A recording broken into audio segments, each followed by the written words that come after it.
ನಮಸ್ಕಾರ ವೀಕ್ಷಕರೇ, ನಾನು ಅಡ್ವೊಕೇಟ್ ಅನಿಲ್ ಬೆಂಗಳೂರು. ಆದರೂ ಇವತ್ತು ಸಮ್ಮರ್ ಹಾಲಿಡೇಸ್, ನೀವು ನನ್ನನ್ನು ಯೂನಿಫಾರ್ಮ್ ಡ್ರೆಸ್ಸಲ್ಲೇ ನೋಡ್ತಾ ಇದ್ದೀರಾ. ನೀವೆಲ್ಲರೂ ಅಂದ್ಕೊಂಡಂಗೆ ನಮಗೆ ಸಮ್ಮರ್ ಹಾಲಿಡೇಸ್ ಅಂತ ನಾವು ಮನೇಲಿ ಕೂತಿಲ್ಲ. 50% ವೆಕೇಷನ್ ಸಿವಿಲ್ ಕೋರ್ಟ್ಗೆ ಮತ್ತು ಹೈಕೋರ್ಟ್ಗೆ, ಫ್ಯಾಮಿಲಿ ಡಿಸ್ಪ್ಯೂಟ್ಸ್ ಇಂಥವಕ್ಕೆ ಮಾತ್ರ. ಕ್ರಿಮಿನಲ್ ಕೇಸ್ಗೆ ಇವಾಗಲೂ ಕೋರ್ಟ್ ನಡೀತಾನೇ ಇದೆ, ಕೇಸ್ಗಳು ನಡೀತಾನೇ ಇದೆ. ನಾವುಗಳು ಒಂದೊಂದು ದಿವಸ, ವಾರದಲ್ಲಿ 2 ದಿನ, 1 ದಿನ, 3 ದಿನ ಹೋಗ್ತಾನೆ ಇರ್ತೀವಿ. ನೀವು ಅಂದ್ಕೊಂಡಂಗೆ ಕಂಪ್ಲೀಟಾಗಿ ನಮಗೇನು ರೆಸ್ಟ್ ಇಲ್ಲ. ಸೊ ನೀವು ಇವತ್ತು ನನ್ನನ್ನು ಅದಕ್ಕೆ ಯೂನಿಫಾರ್ಮಲ್ಲಿ ನೋಡ್ತಾ ಇದ್ದೀರಾ. ಎಲ್ಲಿಂದ ನೋಡ್ತಾ ಇದ್ದೀರಾ ಅಂದರೆ, ನಿಮಗೆ ಈ ಊರಿನ ಹೆಸರು ಹೇಳಿದ್ರೆ ನಿಮಗೆ ಅಷ್ಟು ಈಸಿಯಾಗಿ ಎಲ್ಲರಿಗೂ ಅರ್ಥ ಆಗಲ್ಲ. ಅದಕ್ಕೆ ಕುಂದಾನಗರಿ ಗೊತ್ತಾಗಿರಬೇಕಲ್ಲ. ಬೆಳಗಾವಿ ಹತ್ರ ಇರುವಂಥ ರಾಯಬಾಗ ಅಂತ ಒಂದು ಊರಿಂದ, ಅಲ್ಲಿನ ಕೋರ್ಟ್ ಕಾಂಪ್ಲೆಕ್ಸಿಂದ ಮಾತಾಡ್ತಾ ಇದ್ದೀನಿ. ಯಾಕೆ ಅಂದರೆ ಎಲ್ಲರಿಗೂ ಲೊಕೇಶನ್ ತೋರಿಸ್ಬೇಕು, ಇಲ್ಲಾಂದರೆ ಯಾರೂ ನಂಬೋದೇ ಇಲ್ಲ. ಯಾರನ್ನು ನಂಬದೇ ಇರೋದಕ್ಕೆ ಈಗೆಲ್ಲ ಟೆಕ್ನಾಲಜಿ ಲೊಕೇಶನ್ನ ತೋರಿಸೋವಂಥದ್ದು. ತೋರಿಸ್ತೀನಿ ನೋಡಿ. ಈ ಊರಲ್ಲೂ ಅಷ್ಟೇ ಕೋರ್ಟ್ ಕಾಂಪ್ಲೆಕ್ಸು ಎಲ್ಲ ದೊಡ್ಡದಾಗಿದೆ, ಪಾರ್ಕಿಂಗ್ ಪ್ಲೇಸ್ ಎಲ್ಲ ದೊಡ್ಡದಾಗಿದೆ. ಆದರೆ ಇವತ್ತು ಯಾಕೆ ಈ ಥರ ಖಾಲಿ ಕಾಣಿಸ್ತಾ ಇದೆ ಅಂದರೆ, ಈಗ ನಮಗೆ ಸಮ್ಮರ್ ಹಾಲಿಡೇಸ್, ಅದಕ್ಕೋಸ್ಕರ ಈ ಥರ ಖಾಲಿ ಕಾಣಿಸ್ತಾ ಇದೆ.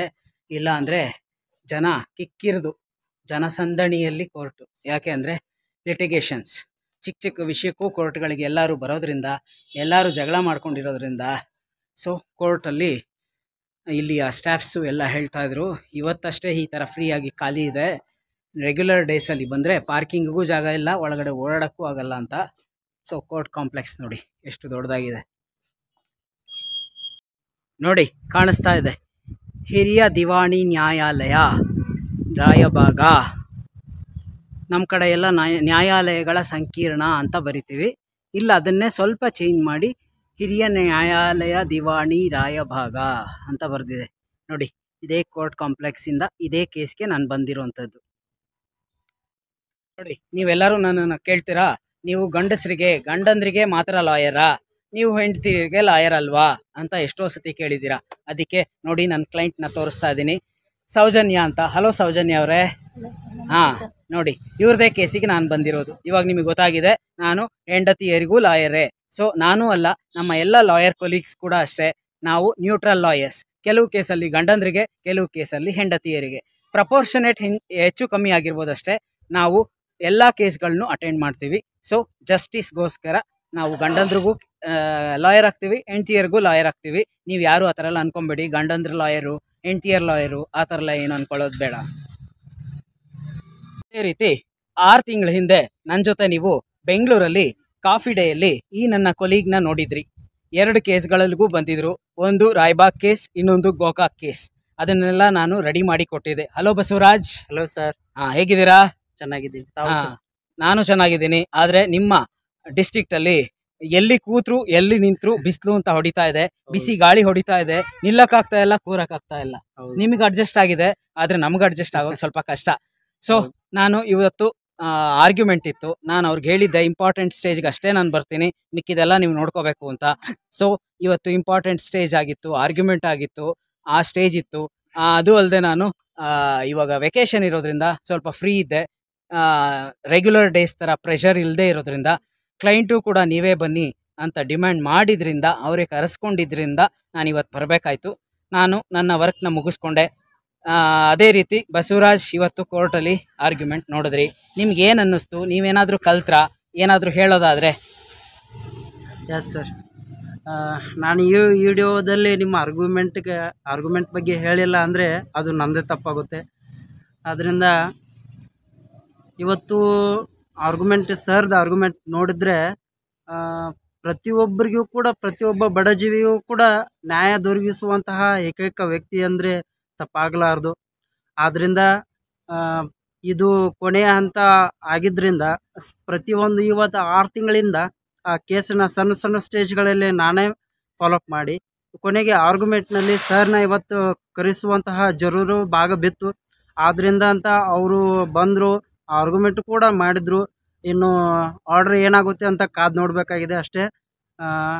ಇಷ್ಟೇ ಹೇಳಕ್ಕೆ ಇಷ್ಟಪಡ್ತೀನಿ.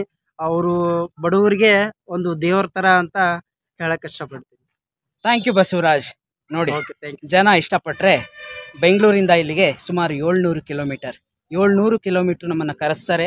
ನಾವು ಬರ್ತೀವಿ ಅಂದರೆ ನಾವು ಅದಕ್ಕೆ ಫಿಟ್ ಆಗಿದ್ದರೆ, ಅವ್ರು ನಮ್ಮ ಮೇಲೆ ನಂಬಿಕೆ ಇಟ್ಕೊಂಡ್ರೆ ಅಷ್ಟೇ ಸಾಧ್ಯ. ಇಲ್ಲ ಅಂದರೆ ಇಲ್ಲ. ಯಾಕೆಂದರೆ ಅಷ್ಟು ದೂರದಿಂದ ಯಾರನ್ನು ಸುಮ್ಮನೆ ಕರೆಸ್ಕೊಳ್ಳಲ್ಲ. ವರ್ತ್ ಆಗಿದ್ರೆ, ವ್ಯಾಲ್ಯೂ ಆಗಿದ್ರೆ ಮಾತ್ರ ಕರೆಸ್ಕೊಳ್ಳೋವಂಥದ್ದು.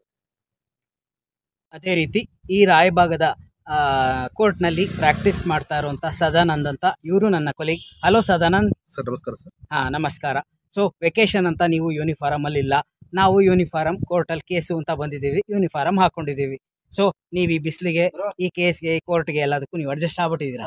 ಅಡ್ಜಸ್ಟ್ ಆಗಲೇಬೇಕು ಸರ್. ಯಾವಾಗಿಂದ ಪ್ರಾಕ್ಟೀಸ್ ಮಾಡ್ತಾ ಇದ್ದೀರಾ? ಸರ್ 2.5 ವರ್ಷ ಆಯ್ತು ನಾವು ಪ್ರಾಕ್ಟೀಸ್ ಮಾಡಕ್ಕೆ. ನಿಮಗೆ ಈ ಫೀಲ್ಡ್ ಅಡ್ಜಸ್ಟ್ ಆಗಿದೆ? ಅಡ್ಜಸ್ಟ್ ಆಗಿದ್ದಾರೆ ಸರ್. ಓಕೆ. ರೆಗ್ಯುಲರ್ ಆಗಿ ಇದೇ ಕೋರ್ಟ್ಗೆ ನೀವು ಬಂದು ಪ್ರಾಕ್ಟೀಸ್ ಇದೇ ಮಾಡ್ತೀರಾ? ಕೋರ್ಟ್ಗೆ ಪ್ರಾಕ್ಟೀಸ್ ಮಾಡ್ತೀವಿ. ಇವತ್ತು ಸ್ವಲ್ಪ ಕೋರ್ಟ್ ಖಾಲಿ ಯಾಕೆಂದ್ರೆ ವೆಕೇಶನ್. ಸಿವಿಲ್ ವೆಕೇಶನ್ ಅಲ್ಲ ಸರ್. ಆರಾಮ್ ಸ್ಪೆಂಡ್ ಮಾಡ್ತಾ ಇದ್ದೀರಾ vacation? Yes sir. Okay, thank you Sadanand. Thank you sir.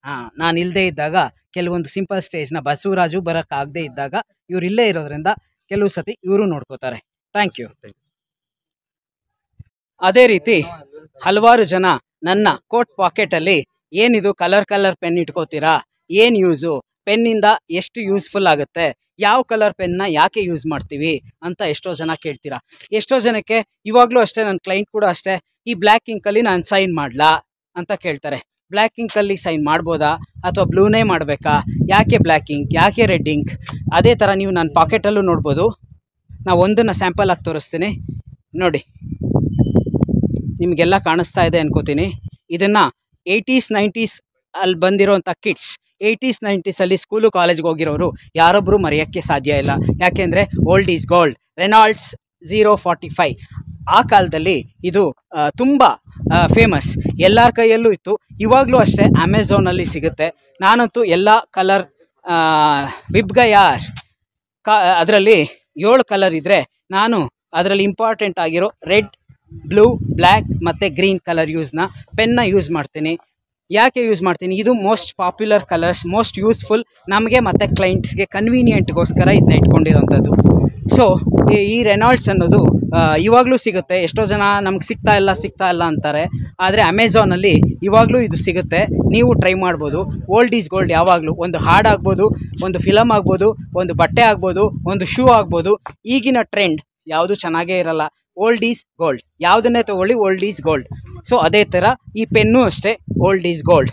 So ಒಂದು ಪ್ರಾವರ್ಬ್ ಇದೆ, pen is mightier than sword. ಅಂದರೆ ಲೇಖಣಿ, ಪೆನ್ ಅದು ಕತ್ತಿ, ಸ್ವಾರ್ಡ್ ಅಂದರೆ ಕತ್ತಿಗಿಂತ ಪ್ರಬಲವಾದದ್ದು, ಅಂದರೆ ತುಂಬ ಶಕ್ತಿಯುತವಾದದ್ದು. ಅಂದರೆ ಏನರ್ಥ? ಒಂದೊಂದು ಕಲರ್ನ ಒಂದೊಂದಕ್ಕೆ ಯೂಸ್ ಮಾಡ್ತೀವಿ. ನೀವು ಸೈನ್ ಮಾಡಬೇಕಾದ್ರೆ ಬ್ಲೂ ಅಥವಾ ಬ್ಲ್ಯಾಕಲ್ಲಿ ಯೂಸ್ ಮಾಡ್ಬೋದು. ಬ್ಲ್ಯಾಕಲ್ಲಿ ಯಾಕೆ ಮಾಡಬಾರ್ದು ಅಥವಾ ಡೌಟ್ ಜನಗಳಿಗೆ ಯಾಕೆ ಅಂದರೆ, ನಾವು ಪ್ರಿಂಟೌಟ್ ಏನಾದ್ರು ತೆಗೆದ್ರೆ ಅದು ಬ್ಲ್ಯಾಕೇ ಇರುತ್ತೆ, ನಾವು ಸೈನ್ ಮಾಡಿದ್ರು ಬ್ಲ್ಯಾಕೇ ಆಗುತ್ತೆ, ಅದು ನಾವು ಜೆರಾಕ್ಸ್ ಮಾಡಿಸ್ಕೊಂಡ್ರು ಬ್ಲ್ಯಾಕ್ ಕಲರೇ ಬಂದ್ಬಿಡುತ್ತೆ ಅಂತ ಜನಗಳಿಗೆ ಡೌಟ್. ಅದು ಕಾಂಟ್ರಾಸ್ಟ್ ಕಲರ್ ಇರಲಿ ಅನ್ನೋದಕ್ಕೋಸ್ಕರ ಬ್ಲೂ ಸೈನ್ ಮಾಡಿ, ಬ್ಲ್ಯಾಕ್ ಅದಿರುತ್ತೆ, ನೀವು ಬ್ಲೂ ಅಲ್ಲಿ ಸೈನ್ ಮಾಡಿ ಅಂತ ಹೇಳ್ತಾರೆ ಹೊರತು ಬ್ಲ್ಯಾಕಲ್ಲಿ ಸೈನ್ ಮಾಡಿದ್ರೆ ತಪ್ಪಾಗುತ್ತೆ ಅಂತ ಅಲ್ಲ. ಬ್ಲೂಲು ಸೈನ್ ಮಾಡ್ಬೋದು. First preference blue colour, second preference black colour. ಓಕೆನಾ? ನಿಮ್ಗೆ ಇವಾಗ ಡಿಫ್ರೆನ್ಸ್ ಗೊತ್ತಾಗಿದೆ. Pen is mightier than sword. ಪೆನ್ನನ್ನು ನಾವು ಎಕ್ಸಾಮ್ ಬರೀಬೇಕಾದ್ರೆ ಮತ್ತು ಏನಕ್ಕೆ ಆದರೂ ಪೆನ್ನನ್ನು ಹೇಗೆ ಯೂಸ್ ಮಾಡ್ತೀವಿ ಅಂತ ಸರಿಯಾಗಿ ಯೂಸ್ ಮಾಡಿಕೊಂಡ್ರೆ ನಾವು ಬರೆಯೋ ಪೆನ್ನು ಎಲ್ಲೆಲ್ಲಿಗೂ ನಮ್ಮನ್ನು ಕರ್ಕೊಂಡು ಹೋಗ್ಬಿಡುತ್ತೆ. ಸೊ ಏನಾದರೂ ತಪ್ಪಾಗಿ ಪೆನ್ನಲ್ಲಿ ಸೈನ್ ಮಾಡಿದ್ರೆ ಆಸ್ತಿನ ಕಳ್ಕೊಳ್ಳೋವಂಥದ್ದು ಮತ್ತು ಎಷ್ಟೋ ಜನದ ಲೈಫೇ ಹಾಳಾಗುವಂಥದ್ದು ಇಂಥವೆಲ್ಲ ಆಗುತ್ತೆ. ಅಂಥವೆಲ್ಲ ಆಗಬಾರ್ದು ಅಂದರೆ ನಾವೇನು ಮಾಡಬೇಕು? ಅವೇರ್ನೆಸ್ ಇರಬೇಕು. ನಾವು ಕರೆಕ್ಟಾಗಿ ಓದಿ ತಿಳ್ಕೊಂಡು ಸೈನ್ ಮಾಡಬೇಕು. ಸುಮ್ಮನೆ ತೆಗೆದು ಸೈನ್ ಮಾಡಿ ಏನು ಅಂತ ಗೊತ್ತಿಲ್ಲದೇ ಸೈನ್ ಮಾಡಿದ್ರೆ ಆಗಬಾರ್ದಾಗುತ್ತೆ. ಆಮೇಲೆ ಕೋರ್ಟಿಗೆ ಬಂದರೆ ಅಮೆಂಡ್ಮೆಂಟ್, ಆವಾಗ ಹಣ, ಶ್ರಮ, ಟೈಮು ಎಲ್ಲ ಹೊಟ್ಟೋಗ್ಬಿಡುತ್ತೆ. ಅದಕ್ಕೆ ಬೆಸ್ಟ್ ಎಕ್ಸಾಂಪಲ್ ನನ್ನ ಕ್ಲೈಂಟ್ದೇ ಎಕ್ಸಾಂಪಲ್ ಕೊಟ್ಟರೆ ನಿಮ್ಗೆ ಈಸಿಯಾಗಿ ಅರ್ಥ ಆಗುತ್ತೆ. ಸೊ ಅವ್ರಿಗೆ 2 ವರ್ಷದ ಹಿಂದೆ ಡೈವರ್ಸ್ ಗ್ರ್ಯಾಂಟ್ ಆಗಿತ್ತು.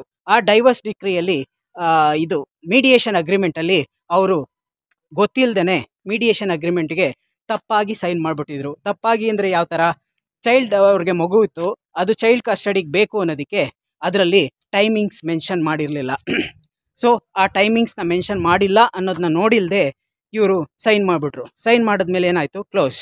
ಒಂದು ಸತಿ ಮೀಡಿಯೇಷನ್ ಅಗ್ರಿಮೆಂಟ್ ಸೈನ್ ಮಾಡಿದ್ರೆ ಮುಗ್ದೋಯ್ತು, ಅದಿನ್ನೇನು ಮಾಡೋಕ್ಕಾಗಲ್ಲ. ಸೊ ಇನ್ನೊಂದು ಸತಿ ಕೇಸ್ ಹಾಕ್ಕೊಂಡ್ರೆ ಅವಾಗ ಏನೂ ಮಾಡೋಕ್ಕಾಗಲ್ಲ, ನೀವೇ ಸೈನ್ ಮಾಡಿಕೊಟ್ಟಿದ್ದೀರಾ, ಚೈಲ್ಡ್ ಕಸ್ಟಡಿ ಬೇಡ, ವಿಸಿಟೇಷನ್ ರೈಟ್ಸ್ ಸಾಕು ಅಂತ ಆಗ್ಬಿಡುತ್ತೆ. ಸೊ ಅದಕ್ಕೆ ಅದಾದರೆ every rule has an exception ಅಂತ ಕೇಳಿರ್ತೀರ. ಅದೇ ರೀತಿ ಅದಕ್ಕೆ ಇನ್ನೊಂದು ಕೇಸು ಮಿಸ್ಸೆಲೇನಿಯಸ್ ಕೇಸ್ ಹಾಕ್ಕೋಬೇಕು. ಮಿಸೆಲೇನಿಯಸ್ ಕೇಸ್ ಹಾಕ್ಕೊಂಡು ಹಳೆ ಕೇಸ್ನ ಓಪನ್ ಮಾಡಿಸ್ಕೋಬೇಕು. ಇಷ್ಟೆಲ್ಲ ಸರ್ಕಸ್ ಯಾಕೆ? ಒಂದೇ ಸತಿ ಯೋಚನೆ ಮಾಡಿ ಗೊತ್ತಿಲ್ಲ ಅಂದರೆ ತಿಳ್ಕೊಂಡು ಸೈನ್ ಮಾಡಿದ್ರೆ ಇಷ್ಟೆಲ್ಲ ಅನಾಹುತಗಳಾಗಲ್ಲ. ಸೊ ನಿಮಗೆ ಗೊತ್ತಾಯಿತು ಹೇಗೆ ಸೈನ್ ಮಾಡಬೇಕು, ಯಾವುದಕ್ಕೆ ಮಾಡಬೇಕು, ಯಾವುದಕ್ಕೆ ಮಾಡಬಾರ್ದು ಅಂತ. ಅದೇ ರೀತಿ ಎಲ್ಲ ಈಗ ಫಾರ್ ಎಕ್ಸಾಂಪಲ್ ಯಾರಾದರೂ ಸತ್ತೋಗಿದ್ರೆ ಅದನ್ನು ಫರ್ಬಿಡನ್ ಡೇಸ್ ಅಂತ ಹೇಳ್ತೀವಿ. ಆವಾಗ ನಾವು ಯಾವುದೇ ಒಳ್ಳೆ ಕೆಲಸನ ಒಂದು 15 ದಿವಸ ಮಾಡಲ್ಲ. ಸೊ ಅದು ಲಾ ಅಲ್ಲ, ಅದು ರೂಲ್ ಅಲ್ಲ, ಅದು ಕಸ್ಟಮ್ ಬೇರೆ, ರೂಲ್ ಬೇರೆ, ಲಾ ಬೇರೆ. ನಮ್ಮ ಕಸ್ಟಮಲ್ಲಿ ಆ ಫರ್ಬಿಡನ್ ಡೇಸಲ್ಲಿ ಯಾರು ಏನೂ ಶುಭ ಕಾರ್ಯಗಳನ್ನ ಮಾಡಲ್ಲ. ಸೊ ಅದನ್ನು ಈ ಕಾಲದಲ್ಲಿ ಕೆಲವರು ಮುಚ್ಚಿಟ್ಟು ಮಾಡಿಬಿಡ್ತಾರೆ, ಅದು ಬೇರೆ.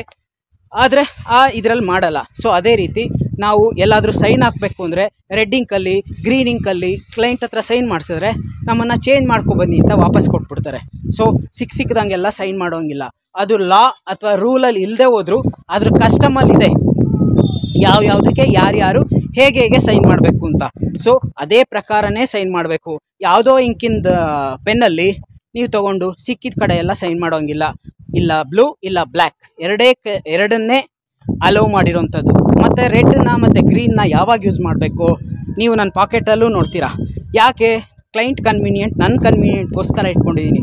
ಈ ರೆಡ್ ಕಲರ್ ಇಂಕ್ ಯಾವಾಗ ಯೂಸ್ ಮಾಡೋವಂಥದ್ದು? ನೀವುಗಳು ಸ್ಕೂಲು ಕಾಲೇಜ್ಗೆ ಹೋಗಿರ್ತೀರಾ, ಎಕ್ಸಾಮ್ಸ್ನು ಬರೆದಿರ್ತೀರಾ, ಅಲ್ಲಿ ಕರೆಕ್ಷನ್ ಮಾಡಬೇಕಾದ್ರೆ ನಿಮ್ಮ ಟೀಚರ್ಸು ರೆಡ್ ಇಂಕ್ ಯೂಸ್ ಮಾಡಿರ್ತಾರೆ. ಅದು ಲಾ ಅಲ್ಲ, ಅದು ಕಸ್ಟಮ್. ಅದೇ ರೀತಿ ನಮ್ಮ ಯಾವುದಾದ್ರೂ ಪಿಟಿಷನ್ನ ನಾವು ಅಮೆಂಡ್ಮೆಂಟ್ ಅಂದರೆ ಏನು, ಚೇಂಜಿಂಗ್, ಆ್ಯಡಿಂಗ್ ಅಥವಾ ಡಿಲೀಷನ್ ಮಾಡಬೇಕಾದ್ರೆ ನಾವು ರೆಡ್ ಇಂಕೇ ಯೂಸ್ ಮಾಡಬೇಕು. ಅದು ಕಾನೂನು. ಅದು ನಮ್ಮ civil procedure code, Karnataka civil rules of practice ಅಂತ ಅದರಲ್ಲಿದೆ. ನಾವು ಗ್ರೀನ್ ಇಂಕಲ್ಲಿ, ಬ್ಲೂ ಇಂಕಲ್ಲಿ, ಬ್ಲ್ಯಾಕ್ ಇಂಕಲ್ಲಿ ಬರೆಯೋ ಹಾಗಿಲ್ಲ. ನಾವು ರೆಡ್ ಇಂಕಲ್ಲೇ ಅಮೆಂಡ್ಮೆಂಟ್ ಕ್ಯಾರಿ ಔಟ್ ಮಾಡಬೇಕು. ರೆಡ್ ಇಂಕ್ ಯೂಸ್ ಮಾಡುವುದು ಇದು ಲಾ. ಅದೇ ರೀತಿ ಗ್ರೀನ್ ಇಂಕ್ ನಮ್ಮ ನೋಟ್ರಿಗಳಾಗ್ಬೋದು, ಕೋರ್ಟ್ಗಳಲ್ಲಾಗ್ಬೋದು, ಗೆಸ್ಟೆಡ್ ಆಫೀಸರ್ಸ್ ಆಗ್ಬೋದು, ಇವರೆಲ್ಲ ಕರೆಕ್ಷನ್ಸ್ಗೆ ಸೈನ್ಗೆ ಯೂಸ್ ಮಾಡ್ತಾರೆ ಗ್ರೀನ್ ಇಂಕ್. ಸೊ ನಿಮ್ಗೆ ಗೊತ್ತಾಗಿದೆ ಬ್ಲೂ ಬ್ಲ್ಯಾಕ್ ಯಾವಾಗ ಯೂಸ್ ಮಾಡ್ಬೋದು, ರೆಡ್ ಮತ್ತು ಗ್ರೀನ್ ಯಾವಾಗ ಯೂಸ್ ಮಾಡ್ಬೋದು ಅಂತ. ಸೊ ಕೆಲವೊಂದು ಲಾ, ಕೆಲವೊಂದು ಕಸ್ಟಮ್, ಇದನ್ನು ಕರೆಕ್ಟಾಗಿ ಫಾಲೋ ಮಾಡಬೇಕು. ಅದು ಏನೇ ಆಗಿರಲಿ ನೀವು ಓದಿ ತಿಳ್ಕೊಂಡು ಸೈನ್ ಮಾಡಬೇಕು. ನಿಮ್ಗೆ ಗೊತ್ತಾಗಿಲ್ಲ ಅಂದರೆ ಬೇರೆಯವ್ರ ಕೈಲಿ ಓದಿಸಿ ತಿಳ್ಕೊಂಡು ಸೈನ್ ಮಾಡಬೇಕು. ಅದಕ್ಕೆ ಹೇಳೋದು pen is mightier than sword, ಅಂದರೆ ಲೇಖನಿ ಕತ್ತಿಗಿಂತ ಮೊನಚು. ಹಿಂದಿನ ಕಾಲದಲ್ಲಿ ಕತ್ತಿ, ಚಾಕು, ಇವಾಗಲೂ ಎಷ್ಟೋ ಜನ ಕತ್ತಿ, ಚಾಕು ಯೂಸ್ ಮಾಡ್ತಾರೆ. ಯೂಸ್ ಮಾಡಿಕೊಂಡು ಲೀಗಲ್ ಕಾನ್ಸಿಕ್ವೆನ್ಸಸ್ ಫೇಸ್ ಮಾಡಿ ಆಮೇಲೆ ಜೈಲು ಪಾಲಾಗೋದಕ್ಕಿಂತ ಮುಂಚೆ ಏನು ಮಾಡಬೇಕು, ಮಾತನ್ನು ಕಂಟ್ರೋಲಲ್ಲಿ ಇಟ್ಕೋಬೇಕು. ಅದಕ್ಕೆ ಹೇಳೋದು ಟಂಗ್ ಈಸ್ ಸ್ವಾರ್ಡರ್ ದ್ಯಾನ್ ಸ್ವಾರ್ಡ್ ಅಂತ ಹೇಳುವಂಥದ್ದು. ಯಾಕೆಂದರೆ ಈ ಕತ್ತಿಗಿಂತ ಮಾತೇ ಜಾಸ್ತಿ. ಎಲ್ಲಿ ಮಾತಾಡಬೇಕೋ ಅಲ್ಲಿ ಮಾತಾಡದೆ, ಎಲ್ಲಿ ಬೇಡವೋ ಅಲ್ಲಿ ಮಾತಾಡಿ ಕೆಲಸನ ಕೆಡಿಸ್ಕೊಳ್ಳೋವಂಥದ್ದು. ಸೊ ಬಾಯಿನ ಕಂಟ್ರೋಲಲ್ಲಿ ಇಟ್ಕೊಂಡ್ರೆ ಇವೆಲ್ಲ ಏನೂ ಆಗಲ್ಲ. ತಿಳ್ಕೊಂಡು ಸೈನ್ ಮಾಡಿದ್ರೆ ಯಾವುದೇ ತಪ್ಪುಗಳಾಗಲ್ಲ. ಹ್ಯೂಮನ್ ಎರರ್, ಮೈನರ್ ಎರರ್ನ ಎಲ್ಲರೂ ಮಾಡ್ತೀವಿ. ಆದರೆ ಸಿಂಪಲ್ ಆಗಿರೋಂಥದ್ದನ್ನ ಕೈಯಲ್ಲಿ ಹೋಗೋದನ್ನ ಕೊಡ್ಲಿ ತೊಗೊಂಡ್ರು ಅನ್ನೋ ಥರ ಹಣ, ಶ್ರಮ ಎಲ್ಲ ಹೊಟ್ಟೋಗುತ್ತೆ. ಯೋಚನೆ ಮಾಡದೆ ಕೆಲಸ ಮಾಡಿದ್ರೆ ಯಾವುದಕ್ಕೆ ಆದರೂ ಯೋಚನೆ ಮಾಡಿ ಮುಂದುವರಿಬೇಕು. ಸೊ ಈ ಚಾನಲ್ನ ಮುಗಿಸೋಕ್ಕಿಂತ ಮುಂಚೆ ಈ ಚಾನಲ್ನ ಹೆಚ್ಚು ಸಬ್ಸ್ಕ್ರೈಬ್ ಮಾಡಿ, ಶೇರ್ ಮಾಡಿ. ನಿಮ್ಮ ಯಾವುದೇ ಲೀಗಲ್ ಪ್ರಾಬ್ಲಮ್ಸ್ ಇದ್ದರೂ ಲೀಗಲ್ ರೆಮಿಡೀಸ್ಗೆ ನನ್ನ ಡಿಸ್ಕ್ರಿಪ್ಷನ್ ಬಾಕ್ಸಲ್ಲಿ ಅಡ್ರೆಸ್ ಮತ್ತು ಕಾಂಟ್ಯಾಕ್ಟ್ ನಂಬರ್ ಇರುತ್ತೆ. ನೀವು ಎನಿ ಟೈಮ್ ಕಾಂಟ್ಯಾಕ್ಟ್ ಮಾಡ್ಬೋದು ಅಂತ ಹೇಳ್ತಾ ಇವತ್ತಿನ ವಿಡಿಯೋನ ಮುಗಿಸ್ತಾ ಇದ್ದೀನಿ. ಮುಂದಿನ ಸಂಚಿಕೆಯಲ್ಲಿ ಹೊಸ ವಿಡಿಯೋದೊಂದಿಗೆ, ಹೊಸ ಸಂಚಿಕೆಯೊಂದಿಗೆ ನಿಮ್ಮನ್ನು ಮತ್ತೆ ಭೇಟಿಯಾಗ್ತೀನಿ ಅಂತ ಹೇಳ್ತಾ ವಂದನೆಗಳು, ನಮಸ್ಕಾರ. ಈಗ ನಾವಿಬ್ಬರು ಕೋರ್ಟಲ್ಲಿ ಆರ್ಗ್ಯುಮೆಂಟ್ ಮುಗಿಸ್ಕೊಂಬಂದ್ವಿ. ಅದಕ್ಕೆ ಇಬ್ಬರು ಯೂನಿಫಾರ್ಮ್ ತೆಗೆದುಬಿಟ್ಟಿದ್ದೀವಿ, ವೈಟ್ ಡ್ರೆಸ್ಸಲ್ಲಿ ಕಾಣಿಸ್ತಾ ಇದ್ದೀವಿ. ಹಲೋ ಬಸವರಾಜ್. Hello sir. ಕೊನೆಯದಾಗಿ ನೀವೇನಾದರೂ ಹೇಳೋದಾದರೆ? ಕೊನೆಯದಾಗಿ ಹೇಳಬೇಕಂದ್ರೆ ಸರ್ ಚಾನಲ್ ಇರುವಂತಹ ಲೀಗಲ್ ಅಲರ್ಟನ್ನು ಎಲ್ಲರೂ ಲೈಕ್ ಮಾಡಿ, ಶೇರ್ ಮಾಡಿ ಮತ್ತು ಸಬ್ಸ್ಕ್ರೈಬ್ ಮಾಡಿ ಅಂತ ಹೇಳ್ತಾ ಇವತ್ತಿನ ದಿನವನ್ನು ಮುಗಿಸ್ತಾ ಇದ್ದೀವಿ. Okay, thank you Basavaraj. ನೋಡಿದ್ರಲ್ಲ ವೀಕ್ಷಕರೇ, ರಜದಲ್ಲೂ ನಾವು ಕೋರ್ಟು, ಕೇಸು ಅಂತ ಬೇರೆ ಬೇರೆ ಕಡೆಗೆ ನಮ್ಮನ್ನು ಕರೆಸ್ಕೋತಾರೆ. ಏನು ಮಾಡೋಕ್ಕಾಗಲ್ಲ, ಕ್ಲೈಂಟ್ಸ್ಗೋಸ್ಕರ ನಾವು ಬರಲೇಬೇಕಾಗತ್ತೆ. ಸೊ ಈ ಚಾನಲ್ನ ಹೆಚ್ಚು ಸಬ್ಸ್ಕ್ರೈಬ್ ಮಾಡಿ, ಶೇರ್ ಮಾಡಿ. ಥ್ಯಾಂಕ್ ಯು, ವಂದನೆಗಳು, ನಮಸ್ಕಾರ.